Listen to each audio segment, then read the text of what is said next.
Hi friends, నమస్తే. ఈరోజు వీడియోలో నేను మైదా పిండి వాడకుండా బియ్యం పిండితో ఇలా మైసూర్ బాండా చేయండి. చాలా బాగుంటుంది. పైన క్రిస్పీగా, లోపల సాఫ్ట్గా.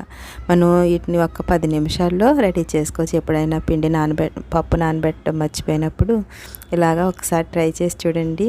చాలా బాగుంటుంది. అలాగే పిల్లలకి స్నాక్స్గా కూడా చేయొచ్చు. వీటిని ఎలా చేసుకోవాలో చూద్దాం. నేను ఇక్కడ ఒక 2 కప్పులు బియ్యం పిండి తీసుకుంటున్నాను. అలాగే 1 కప్పు గోధుమ పిండి తీసుకుంటున్నాను.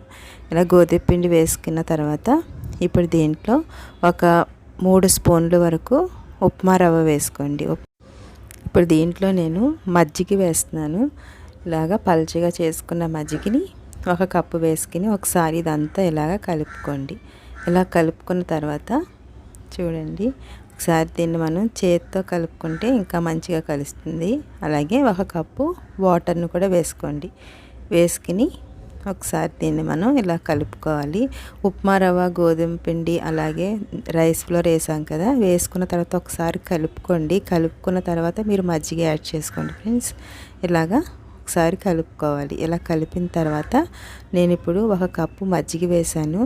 అలాగే 2 కప్పుల వరకు వాటర్ వేసాను. వేసుకుని ఒకసారి ఇదంతా ఇలాగ కలుపుకోవాలి. 3 కప్పులు అయితే సరిపోయింది వాటరు.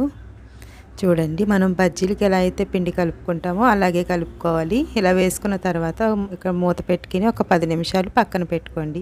10 నిమిషాల తర్వాత పిండి మంచిగా నానింది కదా, ఇప్పుడు దీంట్లో కరివేపాకు, కొత్తిమీర, పచ్చిమిర్చి, అలాగే ఆనియన్స్ని కూడా వేసుకోండి. మీకు కావాలనుకుంటే అల్లం కూడా వేసుకోవచ్చు.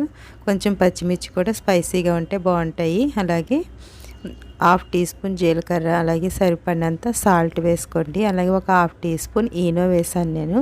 మీ దగ్గర సోడా ఉంటే సోడా అయినా వేసుకోవచ్చు. ఇదంతా బాగా కలిసేటట్టు కింద ఇలాగ కలుపుకోండి. చూడండి, ఇదంతా కలిపిన తర్వాత ఒకవేళ పిండి కొంచెం జారు అయిపోయింది అనుకుంటే కనుక దీంట్లో కొంచెం ఉప్మా రవ్వ అయినా కలుపుకోవచ్చు. ఇవి బజ్జీలు వేసుకోవడానికి ఇలాగ ఆయిల్ హీట్ అయిన తర్వాత ఇలా కొంచెం కొంచెం కింద వేసుకోండి.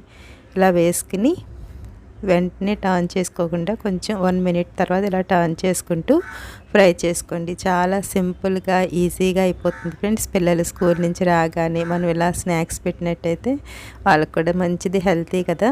అలాగే దీంట్లో మనం మైదా పిండి వాడకుండా చక్కగా ఇలాగా బజ్జీలు ఒకసారి ట్రై చేయండి. మీకు కూడా నచ్చుతుందని నేను అనుకుంటున్నాను. ఫస్ట్ టైం నా వీడియో చూస్తున్నట్లయితే ప్లీజ్ సబ్స్క్రైబ్ చేసుకోండి ఫ్రెండ్స్. అలాగే మీకు నా వీడియో నచ్చితే కనుక ప్లీజ్ లైక్ చేయడం మాత్రం మర్చిపోవద్దు. చూసారు కదా friends. Okay friends, thanks for watching.